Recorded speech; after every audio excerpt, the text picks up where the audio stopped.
तो क्या हाल है दोस्तों, सबसे पहले सबको जय श्री राम। तो आज बात करेंगे हम 5वें टेस्ट सिडनी के दूसरे दिन की भाई, इंडिया और ऑस्ट्रेलिया की। और दूसरा दिन भाई लोगों एक पूरी तरीके से सिनेमा भर रहा। कभी भाई इंडिया आगे हो जाता, कभी ऑस्ट्रेलिया आगे हो जाती, फिर इंडिया, फिर ऑस्ट्रेलिया, और अभी तक ना कुछ नहीं पता लग रहा भाई ये वाला टेस्ट मैच कहाँ और किस रास्ते को जाएगा। तो अगर आज की बात करें, आज जो इंडिया की, आपको पता ही है, 9 रन पर एक आउट कर दिया था जसप्रीत बुमराह ने ख्वाजा को। तो आज वहां से शुरुआत दोबारा से हुई और जसप्रीत बुमराह ने आते ही मार्नस रुबिशेन को 2 रन पर आउट कर दिया। लेकिन भाई वहां पर इंडिया के सामने बुरी खबर आ गई कि भाई इंजर्ड हो गए और वो स्कैन कराने के लिए मैदान छोड़कर चले गए। स्कैन में पाया गया भाई बैक स्पैज्म है।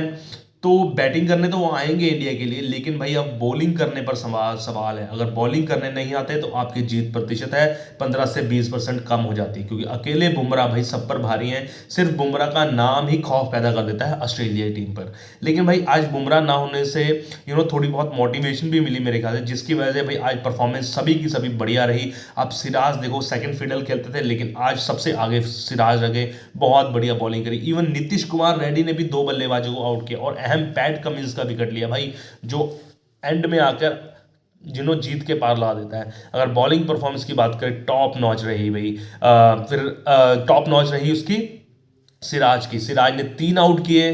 फिर जो थे बुमराह ने ऑब्वियसली 2 आउट किए, क्योंकि एक ही ओवर कराया था भाई लंच के बाद। प्रसिद्ध कृष्णा ने 3 और नीतीश कुमार रेड्डी ने 2 आउट किए। बैटिंग कुछ ज़्यादा अच्छी नहीं रही ऑस्ट्रेलिया की, लेकिन बीच बीच में अच्छी बैटिंग रही। स्टीव स्मिथ ने अच्छे रन जोड़े, एलेक्स कैरी ने अच्छे रन जोड़े, और जो है वेबस्टर नए जो उनके ऑलराउंडर है उन्होंने अच्छे बोले। ट्रेविस हेड भी जल्दी आउट हो गए भाई मोहम्मद सिराज का। वेबस्टर ने 57 रन मारे, एलेक्स कैरी 21 रन, ताबड़तोड़ जल्दी खेले थे। पैट कमिंस 10 रन मारे।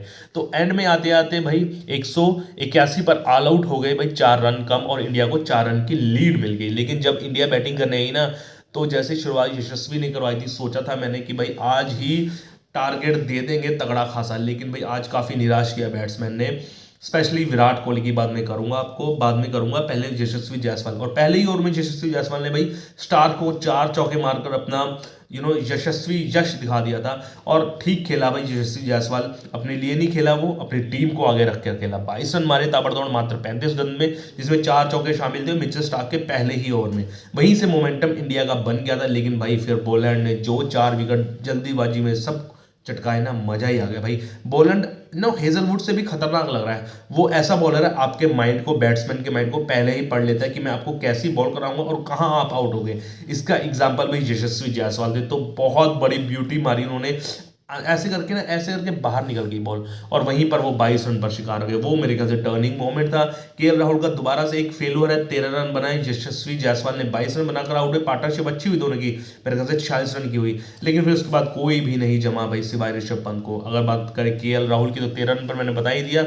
फिर शुभमन गिल के लिए पास बहुत अच्छा चांस था भाई, रोहित शर्मा ने अपनी जगह छोड़ी भाई गिल के लिए, लेकिन एक गंदा शॉट, आगे बढ़कर आप शॉट मारे और वेबस्टर ने आपको 13 रन का शिकार बनाया। मात्र 15 गेंदें खेली, उन्हें अच्छा खेल रहे थे, लेकिन नहीं। लेकिन फिर बाद में आए विराट कोहली, क्योंकि विराट कोहली की लास्ट सीरीज है ऑस्ट्रेलिया के साथ इन ऑस्ट्रेलिया में, ठीक है ना। अब 4 साल बाद सीरीज होगी, वहां तक तो खेल नहीं पाएंगे, अपनी छाप छोड़ सकते थे। लेकिन वही, अब मैं कितनी बार बोलूं भाई, 10 में से 9 बार वो ड्राइव करते हुए आउट हो रहे ऑफ स्टॉप में, और यहाँ पर वही। अब पता नहीं, जब आपकी शॉट नहीं जम पा रही, आप, मैं बहुत बात कर चुका हूँ विराट कोहली की, मैं करना नहीं चाहूंगा। अब जैसे रोहित शर्मा ने अपने आप को खिलाया नहीं, अपने आप को आउट कर दिया, ऑप्ट आउट कर दिया इस टेस्ट मैच में। क्या विराट कोहली आने वाले टाइम में इंग्लैंड सीरीज में करेंगे अपने आप को ऑप्ट आउट, अगर वो 1-2 मैचेस में नहीं चले? पता नहीं भाई, लेकिन ऐसी परफॉर्मेंस लग रही है ना, तो मेरे ख्याल से टीम अपने आप ही कर देगी इनको ऑप्ट आउट।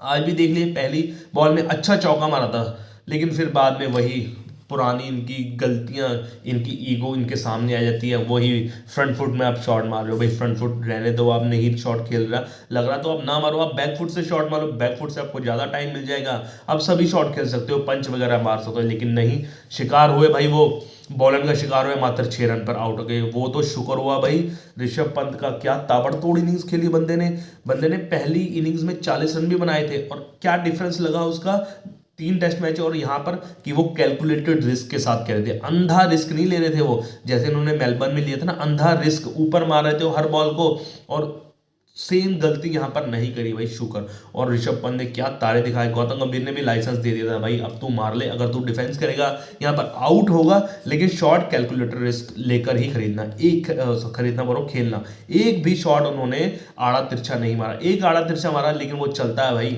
इस ऋषभ पंत करे तो इतना तो होगा ही। बात बंदे ने 61 रन मारे मात्र 33 गेंदों में, जिसमें 6 चौके और 4 छक्के थे, किसी को नहीं बख्शा। मिचेल स्टार्क को 2 छक्के लगातार मारे, पैट कमिंस को छक्के चौके, इवन बोलैंड को भी नहीं बख्शा अगले ने, और 61 रन पर आउट हो गए भाई पैट कमिंस द्वारा।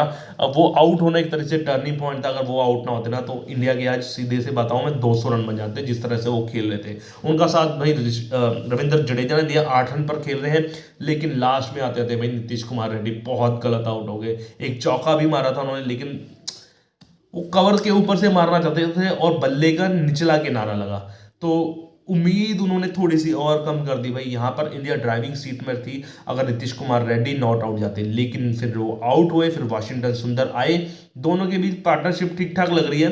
वाशिंगटन सुंदर आउट नहीं होंगे क्योंकि वो सेंसिबल प्लेयर है। वाशिंगटन 6 रन पर खेल रहे हैं, रविंद्र जडेजा 8 रन पर। अब इंडिया के हो गए हैं कुल मिला के 141 और 4 रन की लीड है, 145 बन गए हैं। अब कितना टोटल चाहिए भाई डिफेंड करने को, क्योंकि आपके पास जसप्रीत बुमराह नहीं है बॉलर, तो कम से कम 200 तो यहाँ पर बनाना ही पड़ेगा। 200 को तो टारगेट तो 100% दोगे, अगर आपने 200 से कम बनाए आप ये 100% मैच हार गए, क्योंकि आपके पास तुरुप का इक्का एक्स फैक्टर जसप्रीत बुमराह नहीं है।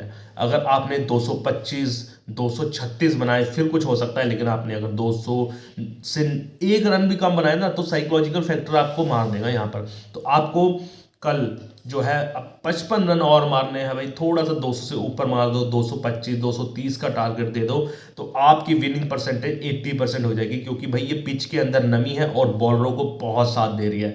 और यहाँ पर चेज का जो रिकॉर्ड है 200 रन का है, 200 से ज़्यादा यहाँ पर कभी चेज नहीं हुआ, इसलिए मैं कह रहा हूँ भाई 200 रन तो कम से कम टीम इंडिया को चाहिए अगर आपको यहाँ पर सिक्योर और जीतनी है ये सीरीज, और 2-2 से बराबरी करनी, क्योंकि अगर यहाँ पर आपने बराबरी करनी तो आपने बॉर्डर क्रॉस का ना जीती और ना जीतनी थी, प्लस आप रिटेन कर जाओगे, ऑस्ट्रेलिया नहीं ले पाएगा वो, तो यहाँ पर अगर ड्रॉ भी कर लिया ना इंडिया ने तो वो जीत के बराबर ही होगा। तो उम्मीद करते हैं भाई कल जो इंडिया के बैटर्स हैं, क्योंकि बुमराह तो आएंगे बैटिंग करने, वो कुछ रन मार दें एंड में, वाशिंगटन सुंदर और जडेजा की पार्टनरशिप अच्छी हो जाए और इंडिया को 200 के पार ले जाए तो कुछ हो सकता है। अगर 200 के पार नीचे ले गए तो वहां से इंडिया डेड श्योर हारेगी।